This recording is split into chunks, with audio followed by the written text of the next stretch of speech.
Bonjour à tous, abonnés ou non de Massilia Zone. On est super content avec Kylian de faire une vidéo actu. Il se passe beaucoup de choses en ce moment. À l'heure où on est en train de parler, il y a l'arrivée d'Aubameyang à l'aéroport de Marignane. On est très content. J'espère que tu vas bien, Kylian. Ça va super. Et toi, franchement, très très content pour l'instant de ce qui se passe au club, des dernières petites infos. Donc, on va en parler tous ensemble. Donc, ça va être sympa. On va profiter de cette vidéo pour parler de plein de sujets. On va commencer par Aubameyang, évidemment. Donc, n'oubliez pas de lâcher un petit like et de vous abonner, que ce soit sur TikTok, Instagram et Twitter. Alors, écoute, je pense qu'on a le sourire tous les deux. On a le retour d'Aubameyang qui avait fini son aventure à l'OM un peu de manière frustrante, même si on est allé en demi-finale de Coupe d'Europe. C'est vrai que bon, il était peut-être entre guillemets mal entouré, sans dénigrer les joueurs qui étaient là. Là, maintenant, on a l'impression qu'il y a un projet qui est en train qui est en train de se faire petit à petit. Donc là, il aura une équipe pour performer encore plus, non? Exactement, exactement. Je trouve qu'il arrive dans un contexte qui est largement meilleur que ce qu'il y avait il y a 2 ans, où il quitte le club, voilà, un club qui n'était pas qualifié pour la Coupe d'Europe et un club qui devait absolument tout changer, que ce soit au niveau de l'effectif et au niveau du coach. Là, il arrive vraiment dans un cadre beaucoup plus sain, avec une meilleure équipe, un meilleur coach, euh, avec aussi une Ligue des Champions à jouer, ce qui n'est pas non plus négligeable. Donc oui, très content. Après, j'étais un des premiers assez dubitatif sur son retour parce que faire revenir un joueur qui est parti pendant un an en Arabie Saoudite, qui n'est plus non plus dans la fleur de l'âge et qui arrive quand même sur la fin de sa carrière, il y avait quand même quelques petits doutes par rapport à ça, surtout que bon, on a quand même en numéro 9 Amine Gouiri qui pour moi est un joueur sur lequel il faut développer absolument quand on voit les 6 derniers mois qu'il a fait. Maintenant, un joueur comme Aubameyang qui est capable de te garantir une dizaine de buts vraiment sur la saison n'est pas négligeable, surtout quand on voit le nombre de matchs qu'on va avoir. Donc, on peut que être content d'un retour d'Aubameyang, surtout que c'est un joueur, moi, que j'ai énormément apprécié lors de sa saison chez nous. Donc, je suis très, très heureux de le voir revenir à l'Olympique de Marseille.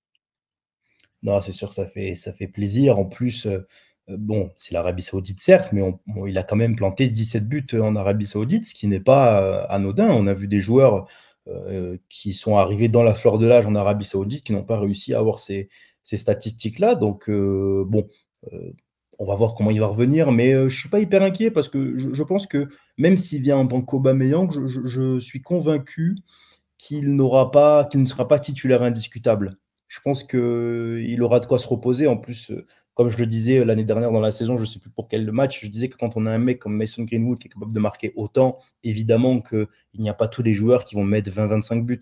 Donc, je pense que moi, personnellement, je pense que c'est une très bonne recrue. Je suis assez satisfait parce que je pense qu'il a baissé son salaire. Je ne pense pas qu'il ait pris le même salaire en Arabie Saoudite. Et puis, même si les retours, on le dit souvent, c'est jamais très bon et tout, etc.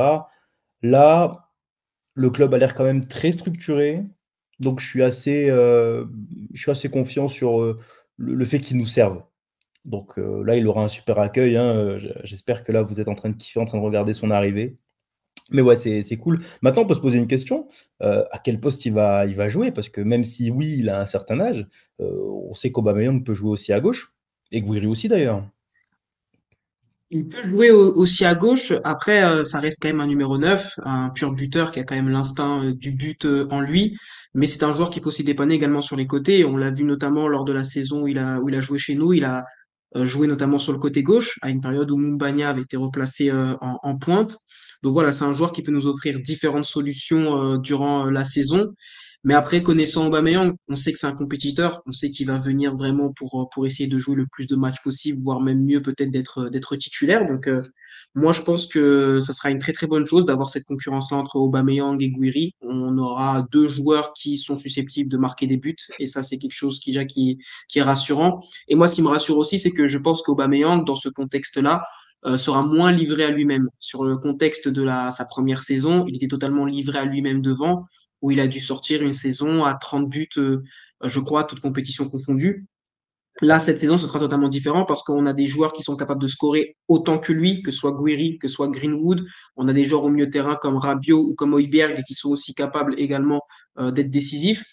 Donc honnêtement, je me fais pas de soucis par rapport à ça. Alors bien évidemment, il faudra pas s'attendre à ce qu'il fasse une saison comme il a fait il y a 2 ans, parce que le contexte est totalement différent et l'équipe est totalement différente. Mais je pense que c'est un joueur, voilà, qui va nous apporter énormément et qui est capable de marquer des buts importants et des buts qui comptent. Donc avoir un joueur comme ça, du moins sur le banc ou en tout cas en numéro un bis, il y a beaucoup de clubs, que ce soit en Ligue 1. Ou même dans d'autres championnats qui aimeraient avoir un Aubameyang, je pense, en numéro un bis pour tourner avec le titulaire. Donc c'est une très bonne chose son retour et il n'y a plus qu'à voir maintenant ce que ça va donner sur le terrain. Et ce qui est intéressant, je trouve, c'est même pour accompagner des jeunes joueurs, parce que si je dis pas de bêtises, Aubameyang, quand il était plus jeune et qu'il jouait un peu plus sur les côtés, quand il a fait ses prêts à Dijon et tout ça, bah, c'est un profil qui ressemblait à celui de Jonathan Rowe. Donc, par exemple, là, ce sera intéressant pour ce style de joueur d'avoir Aubameyang pour discuter avec lui. Aubameyang parle anglais en plus, donc c'est parfait. Sur beaucoup d'aspects, je trouve que c'est un très bon deal. Alors, après avoir le salaire, je pense vraiment qu'il a baissé. Mais non, je trouve que c'est très bien. Même des joueurs comme Greenwood qui ont dû le voir jouer en Angleterre aussi. Ça peut être vraiment bénéfique. Et puis De Zerbi aura aussi un homme sur qui s'appuyer, un homme d'expérience avec le club qui a vécu, même si on fait demi-finale, une saison compliquée aussi. Euh, je pense que Très vraiment, compliqué. là, on commence à avoir des problèmes de riches. Euh, Soyons honnêtes, c'est-à-dire que là, Guiri, Jonathan Rowe, Mason Greenwood, etc. Bon, je pense qu'il y a Et pire. Chao qui va arriver aussi également. Chao qui va arriver dans quelques jours aussi. Non, vraiment là, ça commence à. Enfin, même pas ça commence, c'est quelque chose quand même d'assez intéressant. Euh, Possiblement, pourquoi pas aussi rêver de passer un vrai cap aussi cette année. Quand on prend Aubameyang comme doublure d'un numéro 9, même s'il a l'âge qu'il a, bon, euh, je pense qu'il y a quelques années, on aurait signé tout de suite. Voilà. Même si évidemment on comprend aussi les sceptiques, parce que voilà, l'Arabie Saoudite, il a pris son oseille, comme on aime bien dire, et puis là il revient. Moi je suis quand même confiant. En plus, quand on voit l'identité de jeu qu'on commence à avoir, même là, la transition est trouvée. On va parler des matchs amicaux et surtout pour les recrues, parce que bon, il y a des choses il y a des prémices de ce qu'on a vu l'année dernière, des préceptes de jeu par rapport à ce qu'on a vu l'année dernière qu'on a vu en match de prépa. Donc là, on va voir comment les nouveaux se sont adaptés. Et je trouve qu'on n'a pas trop à se plaindre. Hein. C'est-à-dire qu'on a eu un Angel Gomez qui, on dirait qu'il est là depuis très longtemps. T'en penses quoi, toi, Kylian? Moi, je trouvais plutôt les matchs de pré-saison globalement convaincants, dans le sens où je trouve que les recrues se sont très bien incorporées dans l'effectif. À commencer par Angel Gomez, pour moi, qui a été vraiment très bon sur tous les matchs de prépa qu'il a eu à jouer. On sent un joueur, voilà, qui est à l'aise techniquement, qui est capable de distribuer des très bons ballons et aussi de récupérer des bons ballons. Je me souviens aussi d'un énorme sauvetage, je crois, lors du match contre Charleroi, où il va aller récupérer le ballon, enfin qui va aller sauver un but, enfin le but du 2-1 pour Charleroi. Donc on sent que c'est un joueur voilà qui est déjà très bien acclimaté, très bien installé. Facundo Medina aussi, qui a été plutôt bon sur ses premiers matchs de préparation, où on sent un joueur qui voilà également s'est très bien adapté. Et après, j'avais aucun doute sur lui parce que voilà, c'est un joueur qui pour moi est totalement fait pour moi pour ce contexte-là, qui est l'Olympique de Marseille et il le montre sur ses premiers matchs de prépa pour l'instant. Et moi, la grosse découverte pour moi, c'est Egan Riley. Egan Riley que je connaissais pas du tout, on va pas se mentir, et qui pour moi m'a vraiment fait très bonne impression, surtout sur le match du coup contre Valence, où il a été vraiment très intéressant dans sa faculté vraiment à se projeter, à récupérer des ballons. Dans les duels, il est très costaud, il se fait rarement prendre en un contre un. Il a fait des interventions défensives très correctes également. Donc, franchement, je trouve que c'est plutôt positif. Moi, ce que je voulais vraiment voir sur ces matchs de préparation, c'est comment est-ce que les recrues allaient s'incorporer dans l'effectif et allaient assimiler les principes de jeu de Zerbi. Et je trouve que pour le moment, tout se passe très bien. Je pense que ça va monter en puissance petit à petit. Et ce qui est bien, je trouve, dans cette préparation, c'est que on a joué des adversaires, plus les matchs avancent, plus le niveau de l'adversité monte. On a joué une D5 ou une D3 néerlandaise, il me semble, après une D2 belge. Ensuite, on a joué contre quand même une équipe de Liga. Ensuite, on a joué contre Valence, qui pour moi a apporté une adversité beaucoup plus forte que Gérone. Et après, derrière, on va jouer Séville, Aston Villa. Donc, ça monte quand même petit à petit en rythme. Donc, c'est plutôt positif. Et je trouve que pour l'instant, les recrues s'incorporent très, très bien. Et puis, pour les joueurs qui sont encore là pour l'instant, je trouve que Mason Greenwood est très, très fort sur ce début de pré-saison. Non seulement au-delà des buts qu'il marque, je trouve que physiquement, il est revenu vraiment totalement affûté par rapport à la saison dernière. On sent vraiment que physiquement, il est très, très bien. Euh, Après, il y a quand même aussi un petit peu quelques points négatifs, on va peut-être en reparler après, mais la préparation notamment de Rabiot, de Gouiri est peut-être un petit peu plus compliquée, notamment, mais je me fais vraiment pas trop de soucis à partir du moment où collectivement, pour l'instant, l'équipe est en train de monter petit à petit en puissance et l'équipe n'a toujours pas perdu, donc c'est déjà quelque chose de positif. Quelque chose que j'aime beaucoup dire, les matchs de préparation, qu'on les gagne ou on les perd, ça ne veut rien dire. C'est-à-dire que, par exemple, l'année Exactement. Tudor, on les perd tous et regarde l'année qu'on a fait, c'est quand même une très bonne année, on n'avait pas l'effectif qu'on a là maintenant, hein. Donc ça ne veut rien dire. Alors, voilà, je dis ça pour pas m'enflammer, mais évidemment, Angel Gomez, je pense qu'on peut les compter sur les bouts des doigts, les ballons perdus sur tous les matchs de préparation réunis, c'est assez dingue. Après, c'est son profil à Manchester, chez les jeunes, il était connu pour ça. Pareil.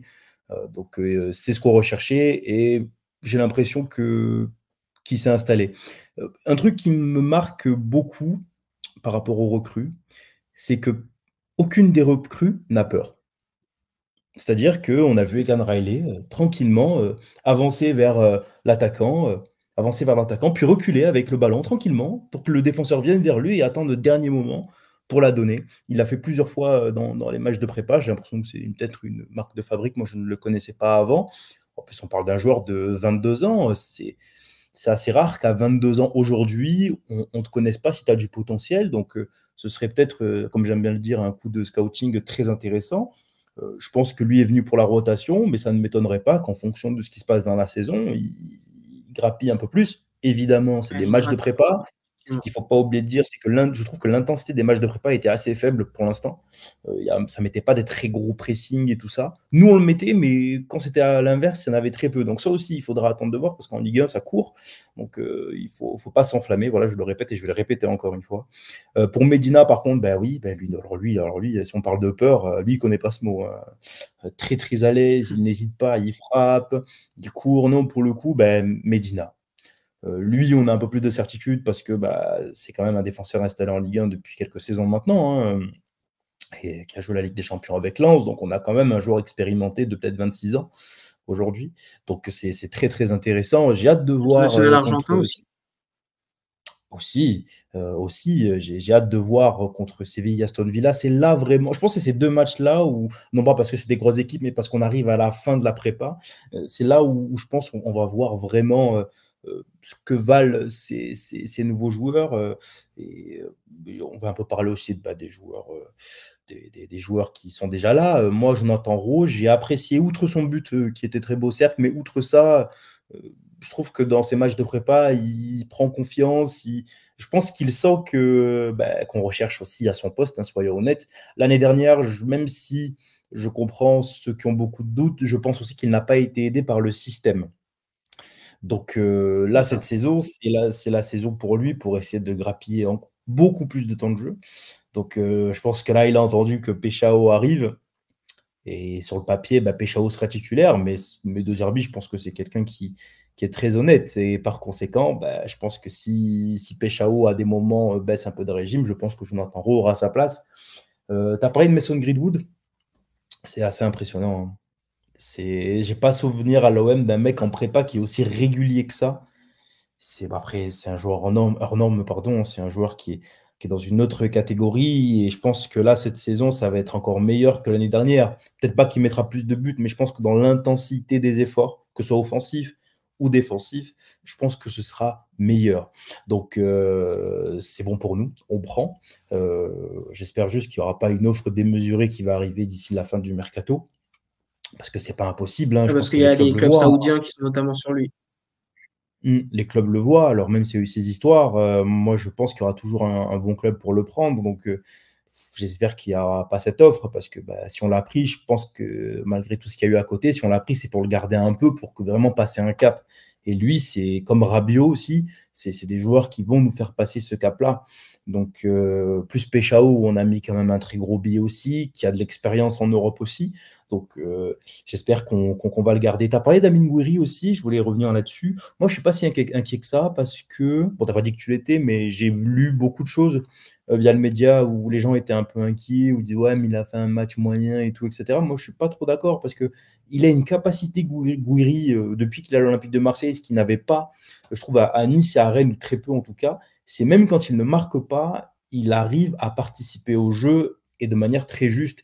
Et c'est ce qu'on a vu en match de prépa. Alors, même s'il n'a pas eu de but, et on sait aussi que pour les attaquants, les buts sont extrêmement importants, je pense que tout va bien. Comme j'ai dit, c'est des matchs de prépa. Peut-être que le premier match, il va claquer un doublé. C'est très possible. Et c'est pas comme Et puis s'il avait surtout, raté 40 d'occasion. Et puis surtout, moi je trouve que des joueurs comme Gouiri et Rabiot, c'est surtout des joueurs un peu diesel. C'est-à-dire que c'est des joueurs qui vont monter en régime petit à petit et qui, je pense, voilà, quand les matchs vont vraiment compter, à partir de septembre, octobre, ils seront au rendez-vous. Je me fais vraiment pas de soucis.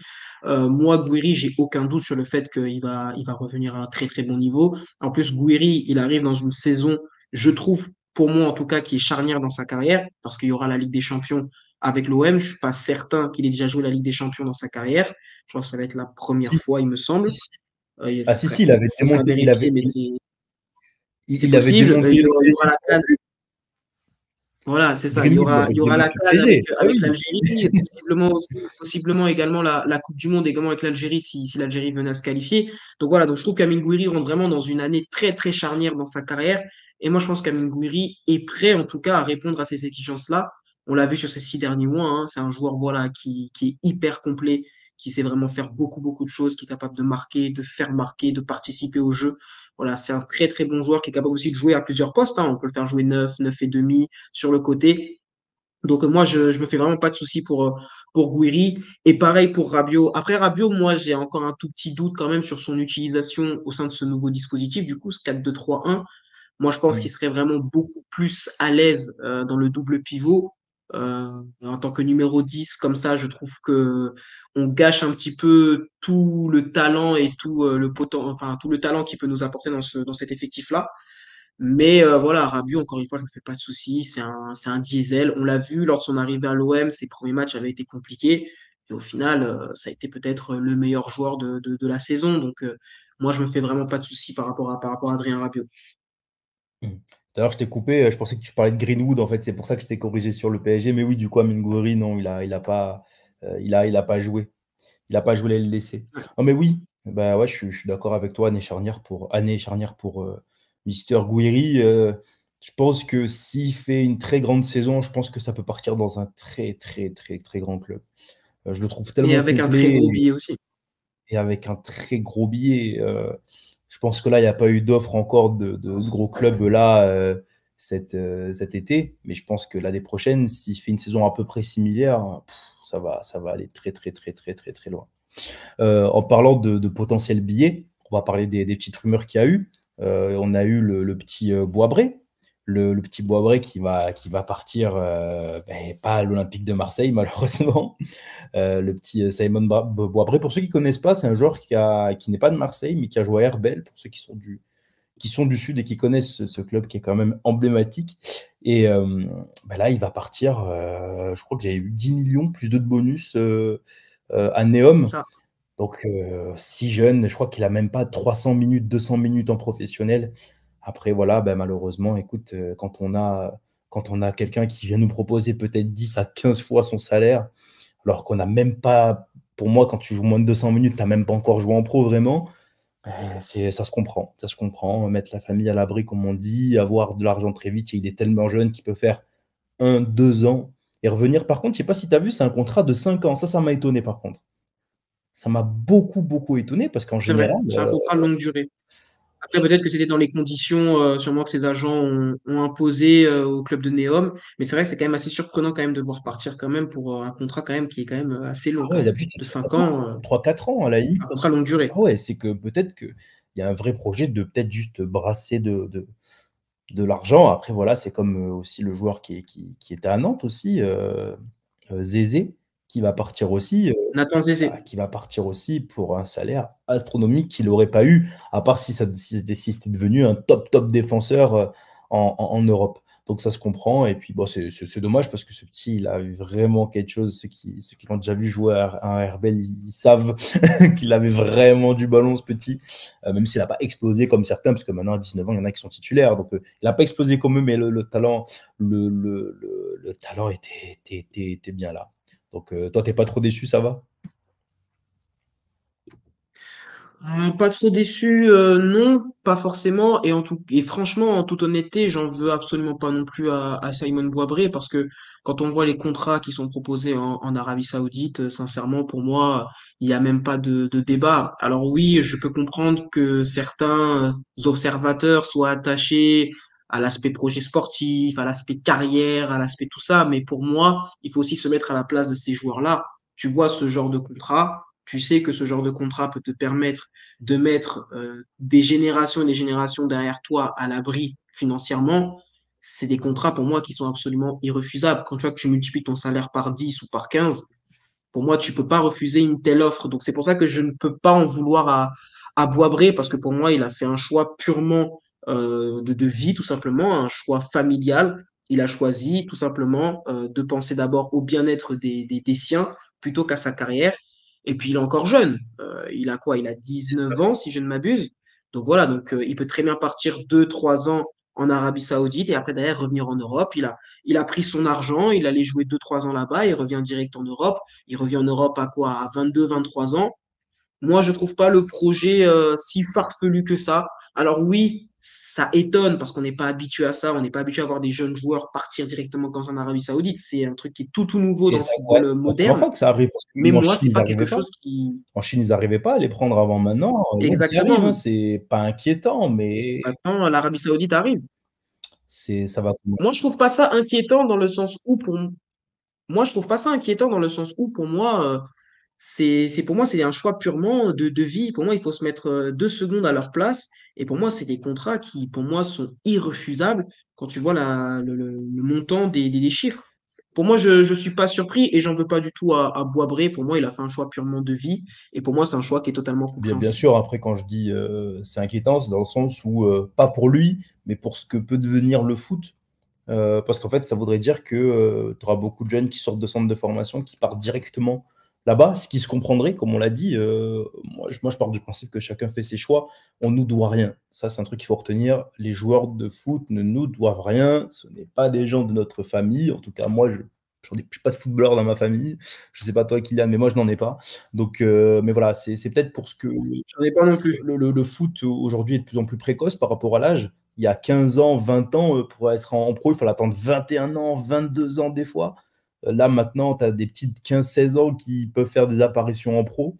Donc aujourd'hui, ça va beaucoup plus vite. Exact. Ouais. Il y a le petit de 15 ans de Arsenal, là, qui a fait ses premiers pas en amical, là, récemment. C'est Donc, ça. Donc en fait, ça veut dire que dans quelques années, potentiellement, bah, les jeunes vont recevoir des offres beaucoup plus tôt. Et forcément, à 18-19 ans, on te propose des trucs comme ça, tu sais pas ce qui va devenir de ta carrière, même si tu as du potentiel. Parce que j'avais vu un tweet d'un gars qui parlait, il disait, ouais, mais si Boisbré, il va pas à Neom, et dans 2 mois, il se blesse, une grosse blessure qui fait qu'il retrouvera, enfin, qu'il n'arrivera pas à atteindre son potentiel. Il aura des salaires, certes, plus élevés que toi et moi, je pense. Mais par contre, bah, il aura raté une opportunité d'avoir pris un paquet d'oseille pour le niveau qu'il a actuellement. Donc il y a aussi ça qu'il faut prendre en compte. Et Aubameyang, on revient là-dessus. Au final, il prend son oseille pendant un an et il revient à l'Olympique de Marseille. Donc voilà. Et il y a aussi une rumeur concernant Benacer, que l'OM n'aurait pas abandonné n'aurait pas oublié Benacer et qui veut le reprendre qu'à nos conditions. C'est Santi qui a sorti ça. Donc toi, t'en penses quoi un peu de Benacer et que le fait que l'OM veut mettre ses conditions? Benacer, moi, je suis totalement en accord avec la direction. Pour moi, ça doit se faire également aux conditions de l'OM. Je pense pas qu'il faut surpayer absolument Ismaël Benacer. Et ensuite, la deuxième réponse que Benacer, on doit absolument le faire avant le début du championnat. Je pense que si le championnat démarre, ce sera plus nécessaire de faire Benacer parce que pour moi, Benacer a besoin d'une vraie préparation avec le groupe, avec le collectif. Parce que ce qui lui a manqué, ce qui lui a cruellement manqué lors de son arrivée en janvier dernier, c'est qu'il n'a pas eu cette prépa avec le groupe, avec le collectif, pour s'imprégner un petit peu des préceptes et des principes de jeu de Zerbi, et aussi pour retrouver la forme physiquement, puisqu'on parle d'un joueur qui avait été longtemps blessé au Milan, qui avait repris, je crois, quelques semaines avant d'arriver à l'OM, donc c'était déjà très très très récent. Donc physiquement, il a payé le coup, on va dire, de reprendre un petit peu trop vite, trop rapidement, et du coup, il n'a pas été au mieux physiquement. Moi, je pense que pour l'OM, Mm. il serait mieux de le prendre absolument avant le début du championnat, pour qu'il ait cette préparation, pour qu'il puisse voilà, revenir en forme, avoir le temps d'être vraiment, vraiment prêt en septembre. Parce que sincèrement, faire Benacer pour moi au 30 août ou au 31 août, ça m'intéresse pas. Ça m'intéresse pas parce qu'il va arriver en fin de mercato. Le club sera déjà en train de jouer, aura déjà joué deux, trois matchs de championnat. Voilà, il y aura déjà le rythme qui sera déjà lancé et Benacer va arriver en cours de route et pour moi, il ne pourra pas suivre le rythme. Donc pour moi, s'il faut vraiment le faire venir, ce sera avant le début du championnat. Mais oui, sinon je comprends que l'OM veuille que ce soit à leurs conditions, parce que pour moi, surpayer Benacer, pour moi, ce serait une erreur. Pour moi, Benacer, s'il faut le faire, ce sera aux conditions de l'OM, mais pas aux conditions que le Milan veut. Je crois que le Milan veut un transfert sec, il me semble. Moi, je pense que il serait mieux de le faire avec un prêt avec option d'achat, voir un petit peu ce qu'il donne sur sa saison et ensuite envisager pourquoi pas de l'acheter lors de l'été suivant. Moi, tu vois, je vais mettre un avis un peu contraire. Alors moi, Benacer, évidemment, le joueur, j'adore. Euh, Sauf que là, nous sommes le 30 juillet. Moi, j'aurais aimé que l'OM le reprenne le plus rapidement possible, donc avant le 15 juillet, limite avant la reprise, pour le suivre médicalement parlant. Parce que là, typiquement, c'est Milan qui le suit, même si là, il n'est pas blessé ou quoi que ce soit, mais c'est Milan qui le suit. Moi, j'aurais aimé qu'on le prenne en charge directement. Et plus les jours passent, et moi, je suis chaud. Moi, j'étais de ceux qui disaient l'année dernière, ben, si on reprend Benacer, il faut le reprendre pareil que toi, en prêt, et après, à ce moment-là, le racheter. Moi, je pense que les 6 mois qu'il a eu chez nous ne sont pas représentatifs de ce qu'il peut faire, parce que ben, il n'était pas dans des bonnes conditions. On l'a mis direct dans le bain, comme tu l'as dit. Je pense que c'était pas une bonne idée. Et puis pour revenir d'une blessure de quelques mois, il faut du temps. Donc j'aurais aimé le voir cette saison. Il y a beaucoup de matchs où, même s'il ne fait pas des 90 minutes, il jouera pas mal. Donc moi, là, maintenant, le 30 juillet, je suis très mitigé sur sa venue. Et dans 2 semaines, si on refait une vidéo où il y a encore des rumeurs, je te dirais que j'en voudrais pas. Parce que la Ligue 1 aura commencé déjà. Et je pense que pour ce genre de joueurs qui se blessent beaucoup, il faut un suivi. Euh, donc je suis très très très très très mitigé. Mais par contre, c'est très bien que l'OM dit que c'est à leurs conditions. Voilà, c'est nos conditions. C'est comme ça et pas autrement. Sinon, on ne le prend pas. Il ne faut pas l'acheter, même si lui aime le club, il aime l'OM. Pas de doute là-dessus, il n'y a pas de problème. Mais il ne faut pas tomber dans ce truc de OK, le joueur veut venir absolument, c'est un non, donc non. Donc là, on commence à arriver dans un truc où l'Olympique de Marseille se permet de ne pas prendre les noms direct sans se jetant dessus. Non. L'OM aujourd'hui, parce on commence à évoluer depuis quelques mois, se dit OK, on a de quoi faire. Si on doit le prendre, OK, on va attendre. Attendons, on va voir on va proposer des choses. Vous les voulez pas? C'est pas grave, nous on a de quoi. Et c'est là c'est intéressant. C'est intéressant parce que même pour les joueurs, là aujourd'hui, l'OM peut plus se faire respecter parce que maintenant on se jette pas en fait. Et toute transition trouvée. Aujourd'hui, il y a Timothy Weah qui devait être là depuis un petit moment quand même, qui était à un Depuis pas, vraiment je un petit cite, de moment, ouais. l'Olympique de Marseille il y a 3 semaines, et il n'est toujours pas là. Donc, bon, de ce que nous avons compris, la Juventus veut 20 millions alors que de base c'était 15. Personnellement, je trouvais que 15 c'était légèrement trop, légèrement. Mais alors 20 millions, faut arrêter. C'est pas comme si C'est vrai. Timothy Weah avait 40 concurrents, voilà, pour le récupérer. Donc, je pense que c'est bientôt terminé ce feuilleton. J'espère que l'OM ne va pas accepter ces 20 millions, parce que du coup, tout ce que j'ai dit avant, bah, c'est du caca. Voilà. Donc, Timothy Weah, bon, je ne sais pas ce que tu en penses toi, mais là, vu comme c'est parti, le pas, c'est du 58, tu vois. Ouais. Timothy Weah, sincèrement, le problème, c'est que la Juve est très très intransigeante au niveau du prix. À 20 millions d'euros, c'est 20 millions ou rien à ce que j'ai vu. Après, je crois que Mm. l'agent de Timothy Weah avait communiqué là-dessus et je crois que c'est surtout l'ancien dirigeant de Toulouse, il me semble, Comoli, qui veut Comoli. vraiment, ouais, vraiment forcer sur ces 20 millions-là, alors que Giorgio Chiellini et un autre dirigeant de la Juve sont un petit peu plus voilà, réservés et essayent de faciliter un petit peu les négociations. Moi, à 20 millions, Timothy Weah, je prends pas. Mais en fait, le souci, c'est que dans cette histoire-là, c'est que moi, je trouve pour moi que le poste de latéral droit va vite devenir, je pense, une priorité pour le club, en fait. Parce que dans ce poste-là, tu as comme solution Murillo et Lirola.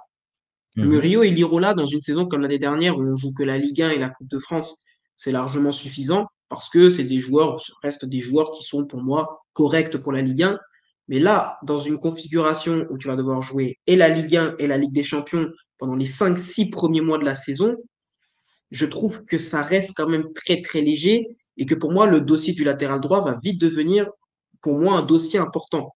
Parce que pour moi, Murillo, dans la configuration dans laquelle on joue, ça doit être une doublure dans la configuration et dans la saison dans laquelle on va être amené à jouer. Et Lirola est sûrement sur le départ et je pense que Lirola devrait être sorti avant la fin du mercato. Donc pour moi, ce dossier-là va vite devenir très, très important. Il va falloir absolument renforcer le couloir droit de la défense. Et à 20 millions d'euros, Timothy Weah, je le prends pas. Mais moi, j'ai envie de te dire que j'ai bien peur que l'OM cède, en fait. J'ai bien peur que l'OM cède parce qu'en fait, le dossier va vite devenir urgent plus les semaines vont avancer. Et plus les semaines vont avancer, plus il va falloir trouver vite une solution à ce poste-là. Et j'ai bien peur que Timothy Weah devienne une solution par défaut et qu'il faudra Mhm. absolument le prendre, quitte à ce qu'on se plie même aux exigences de la Juve. Donc, après, peut-être que l'OM a d'autres plans aussi. C'est peut-être aussi une J'espère. possibilité. Avoir un plan B, un plan C, c'est toujours une possibilité. Mais je pense que plus les semaines vont avancer, plus ce dossier-là va vite, vite devenir important parce que on le voit même sur les matchs de pré-saison, même s'il ne faut pas non plus se baser uniquement sur les matchs de pré-saison. On voit très bien que Amir Murillo, pour moi, dans cette configuration, dans la saison dans laquelle on va jouer, avec la Ligue 1 et la Ligue des Champions jusqu'à minimum le mois de janvier, pour moi, un Murillo titulaire, ce sera beaucoup, beaucoup trop léger selon moi. Donc pour moi, ce Et dossier-là va surtout vite, que, vite devenir primordial et important dans la suite du mercato. surtout que Murillo, c'est un joueur qui se blesse un petit peu quand même aussi. Il a tendance à se blesser, pas Exactement, des c'est un grosses joueur qui a blessures, aussi des mais pépins oui. physiques. C'est ça. Donc, Donc, moi, je trouve vraiment que ce dossier-là va être très important. De toute façon, là, maintenant qu'on a réglé le dossier de l'ailier gauche, avec Paixão qui va arriver, et du coup, le dossier Aubameyang, je pense vraiment que là, les deux prochains dossiers, ce sera vraiment de trouver un défenseur central de haut niveau pour accompagner, du coup, Balerdi, puisque on part du principe que Medina devrait jouer, du coup, latéral gauche, mais il va ouais. falloir aussi régler aussi la question du latéral droit. Qu'est-ce qu'on fait de Murillo? Qu'est-ce qu'on fait de Lirola? Lirola va sûrement partir, Murillo risque de rester en doublure peut-être. Il va falloir vite, vite trouver un latéral droit. Et pour moi, ce sera le prochain dossier chaud du mercato. Pour moi, il faut absolument régler ce dossier-là avant de pourquoi pas essayer même de trouver un milieu de terrain supplémentaire. Peut-être pourquoi pas trouver une doublure à Mason Greenwood. J'ai entendu aussi parler aussi également de pourquoi pas recruter une doublure à Mason Greenwood. Ça, c'est des dossiers pour moi qui sont secondaires. Là, les dossiers prioritaires pour moi, c'est le défenseur central et c'est le latéral droit. À partir du moment où on aura Ouais, ces deux joueurs-là, on aura déjà pour moi un 11 très très compétitif et très très sérieux pour pouvoir jouer sur les deux tableaux que sont la Ligue 1 et la Ligue des Champions. Donc pour moi, c'est mm. vraiment les deux dossiers qui sont très très importants à l'instant T.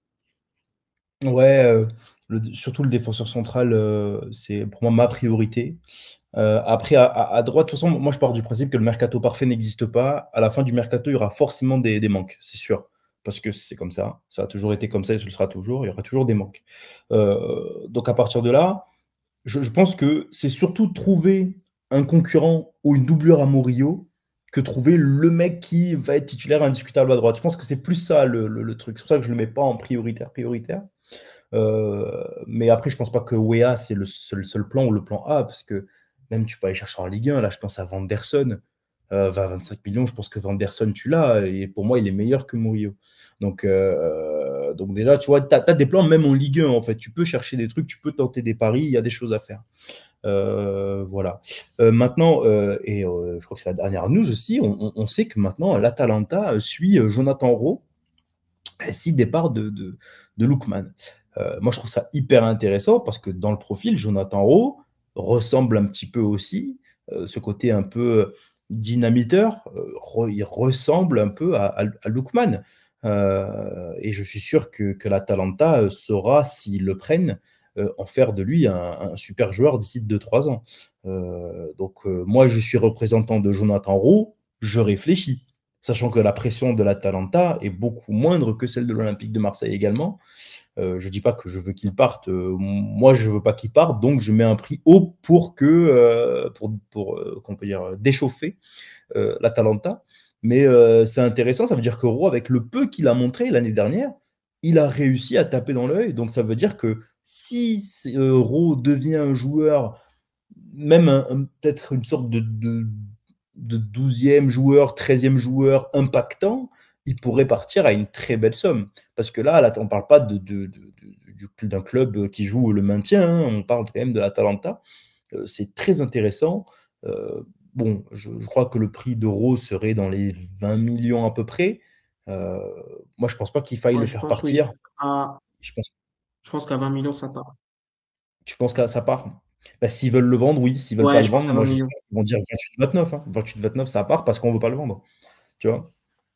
À voir Ouais, ce que veut faire peut-être. l'Olympique Après, de Marseille. moi, personnellement, comme tu l'as dit, je pense que si je suis le représentant de Jonathan Rowe, je pense que je réfléchis sérieusement à cette offre-là. Parce que voilà, l'Atalanta, ça reste quand même un très bon club européen, voilà, qui joue souvent le haut du tableau en Serie A, qualifié pour la Ligue des Champions. Donc ça reste quand même un club Ouais. quand même qui est très, très, très intéressant, qui a gagné l'Europa League il y a 2 ans. On le sait à nos dépens, malheureusement, puisqu'ils nous ont sortis en demi-finale. Donc voilà, ça reste quand même un Mhm. très très très bon club européen. Maintenant, moi, bien évidemment, d'un point de vue supporter, j'aimerais beaucoup qu'il reste parce que je trouve vraiment que Jonathan Rowe, pour moi, on peut vraiment encore s'appuyer sur le et façonner encore son potentiel. Je trouve vraiment que c'est un joueur vraiment qui moi, c'est un des profils que j'apprécie le plus. Voilà, un des joueurs dynamiteurs, voilà, capable dans le 1 contre 1 de faire très très mal, beaucoup de percussions, voilà, de dribble, il est très très rapide également et il est capable de coups d'éclat. On l'a vu sur le match amical contre Valence qui nous met un très très beau but.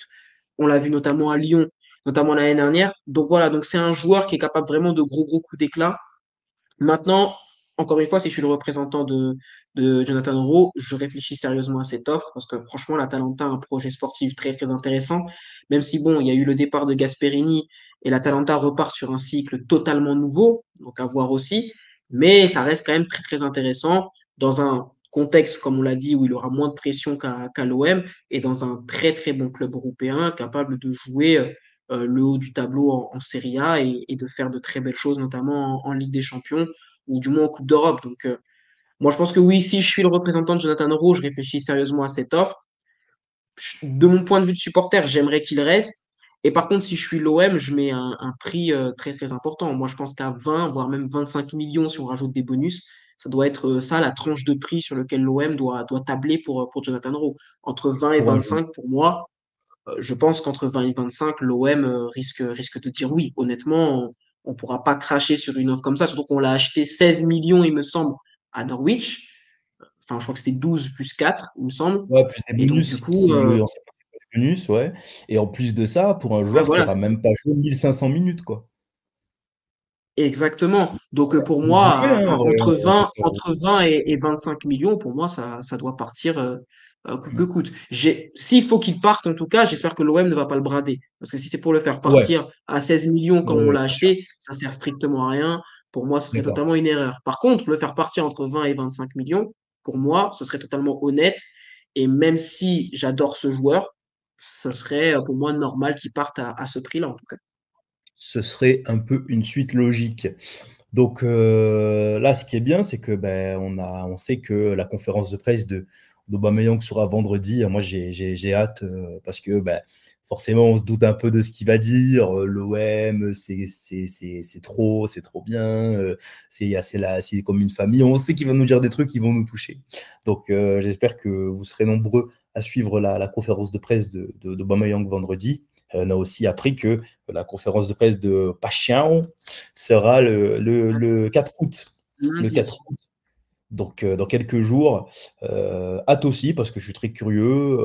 Je pense que lui, très vite, l'OM, c'était le club qu'il voulait, parce qu'on a appris l'accord assez rapidement. En fait, c'est surtout les négos avec Feyenoord qui ont pris du temps. C'est ça. Donc, Il a été, donc j'ai je hâte trouve de que voir.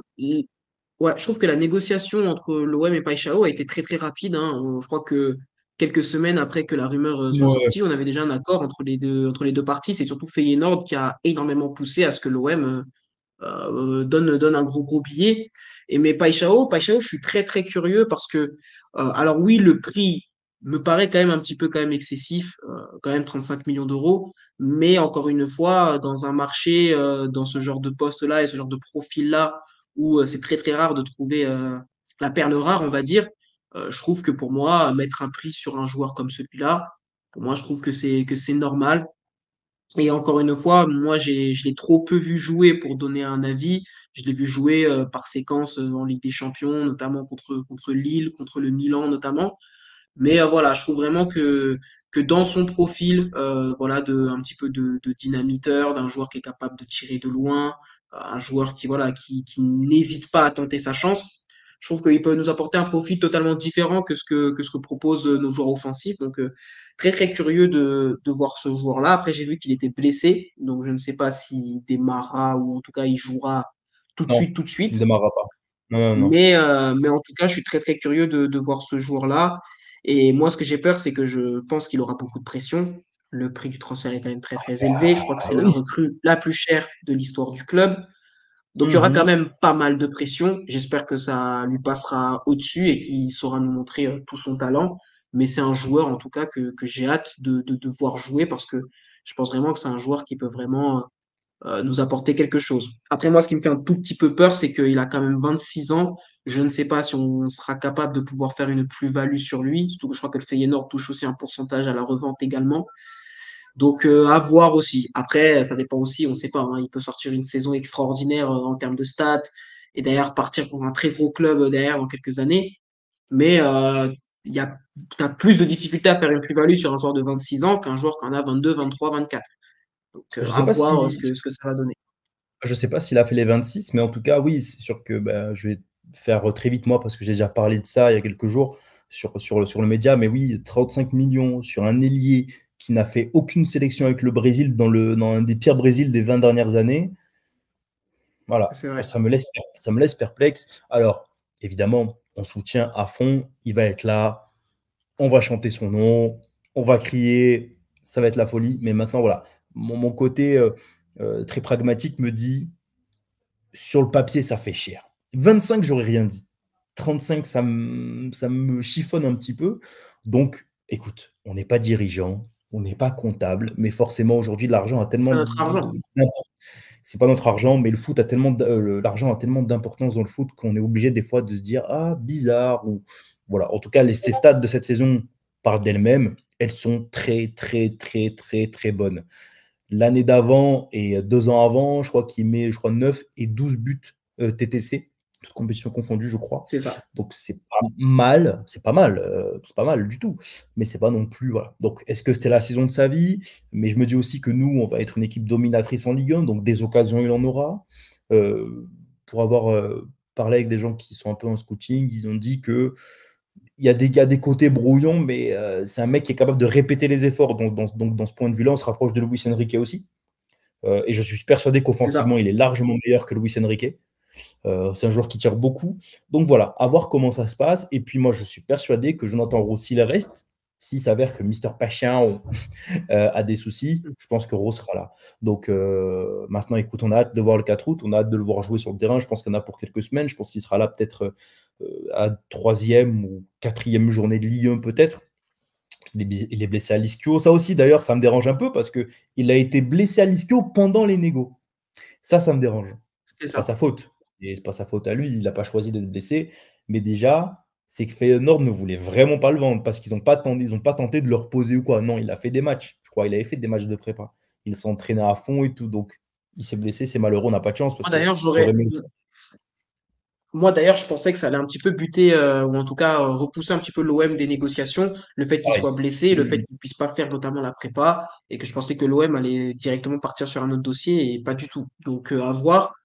Mais c'est vrai quand même que moi ça m'embête en tout cas qu'il puisse pas démarrer tout de suite parce que Mm. là le souci c'est que si ça se passe bien sans lui, et que derrière il arrive et que derrière ça se passe un petit peu moins bien et qu'il n'y a pas cette connexion, on va dire, avec le collectif qui se met en place, ça peut vite être compliqué et derrière mentalement au niveau de la confiance, ça peut vite plonger.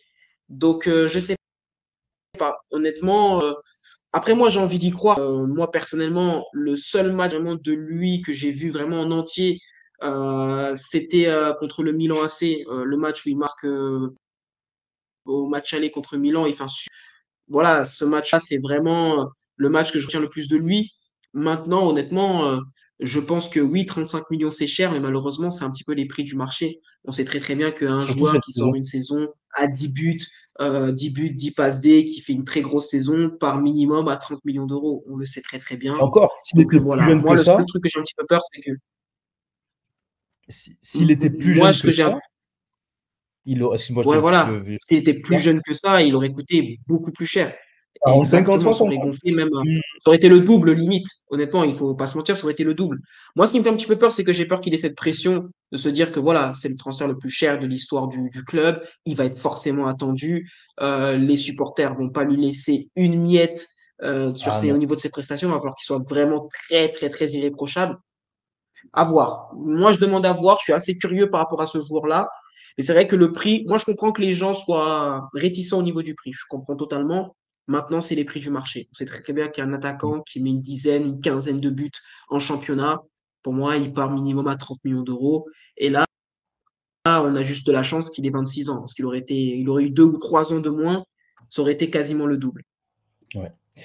En tout cas, merci beaucoup, Kylian. J'espère qu'aussi à côté, vous avez suivi l'arrivée d'Aubameyang. On voulait voilà, parler un peu des actus en ce moment. En plus, Aubameyang, on est très heureux, on est très content. On est tatillon sur certains trucs par rapport au mercato, mais c'est normal, hein, sinon c'est pas rigolo. Hein, on est Marseillais, il ne faut pas oublier. J'espère que ça vous a plu. N'hésitez pas à vous abonner, à liker, à nous suivre partout sur Twitter, sur Instagram, sur TikTok. N'hésitez pas aussi, il y a le format podcast aussi maintenant, des vidéos. Donc j'espère que ça va vous plaire. Merci beaucoup Kylian. Et puis on va dire tout simplement, allez l'OM. Allez l'OM. Merci.